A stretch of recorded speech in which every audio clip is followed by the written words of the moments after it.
سیدنا حضرت امیر معاویہ رضی اللہ تعالیٰ عنہ جلیل القدر صحابی رسول اور کاتب وحی ہیں۔ سیدنا حضرت امیر معاویہ رضی اللہ تعالیٰ عنہ کا تعلق قریش کے معزز قبیلہ بنو امیہ سے ہے۔ آپ خلافت اسلامیہ کے پہلے اموی خلیفہ بنے۔ فتح مکہ کے موقع پہ اسلام کا اظہار کیا، چونکہ قبول تو پہلے کر چکے تھے۔ سیدنا حضرت امیر معاویہ رضی اللہ تعالیٰ عنہ نہایت دانا، بردبار اور اچھے منتظم تھے۔ سیدنا حضرت امیر معاویہ رضی اللہ تعالیٰ عنہ حضرت عمر فاروق رضی اللہ تعالیٰ عنہ اور سیدنا عثمان غنی رضی اللہ تعالیٰ عنہ کے دور خلافت میں شام کے گورنر رہے۔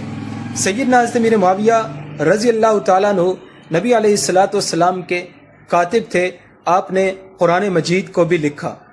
کچھ لوگ سیدنا حضرت امیر معاویہ رضی اللہ تعالیٰ عنہ کے بارے میں طرح طرح کی باتیں کرتے ہیں جن کا حقیقت سے کوئی تعلق نہیں ہے۔ سیدنا حضرت امیر معاویہ رضی اللہ تعالیٰ عنہ ایک روشن ستارہ ہیں۔